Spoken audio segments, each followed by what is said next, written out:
श्रोताबंधु साहित्य संस्कृति चिंतन यूट्यूब चैनल को आपण मानकु मु स्वागत करुछि। आज आम पाखरे एक सुंदर कविता अछि। गोटे मात्र कविता। कवितार लेखक हेउचंती कवि हेउचंती श्रीयुक्त गोलोक बिहारी आचार्य। तांकर कविता जानिनी तो स्मृति रे मु केमिति अछि।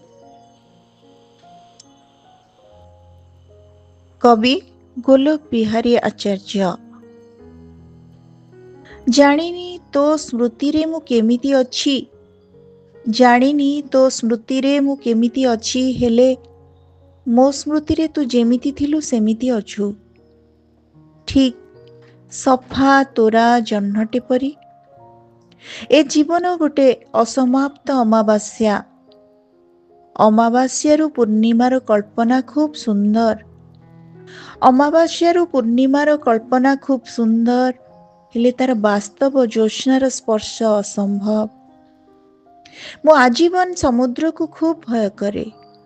मो आजीवन समुद्र को खूब भय करे। हठात दिने देखिली मु समुद्र रे पहरिबा को चेष्टा कली। जितिबा पूर्वरु पाइली निजको पठारे। मु आजीवन समुद्र को खूब भय करे। हठात दिने देखिली मु समुद्र रे पहरिबा को चेष्टा कली। जितिबा पूर्वरु पाइली निजको पठारे। मु जानि नथिली जीवन अर्थ प्रेम बोली। मु जानि नथिली जीवन रो अर्थ प्रेम बोली। जेबे जानिली प्रेम ही जीवन, सेतेबेले देखिली केही माओवादी जियंता छेचुची मो हाथ गोड़। मु जानि नथिली जीवन अर्थ प्रेम बोली। जेबे जानिली प्रेम ही जीवन, सेतेबेले देखिली केही माओवादी जियंता छेचुची मो हाथ गोड़। एबे एबे जंगल को जाइथिबा पाद चिन्ह मोर। जंगल जाक जीवा आसीबा पाद चिन्ह तोर। एबे जंगल को जाइथिबा पाद चिन्ह मोर।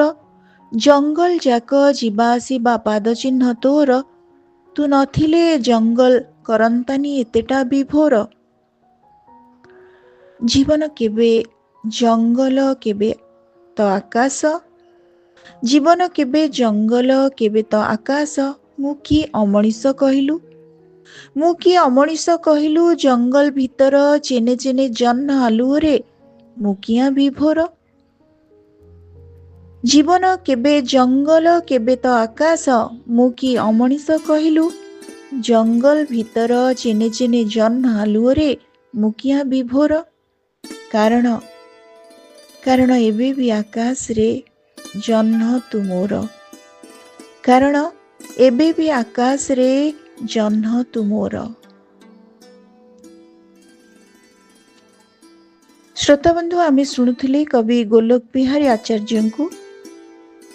कवितार शीर्षक थिला जानिनी तो स्मृति रे मु केमिति अछि। कविताटी आपण मानकु केते केमिति भल लागिला, आपण मानकर मतामत अपेक्षा रे रहूची। धन्यवाद।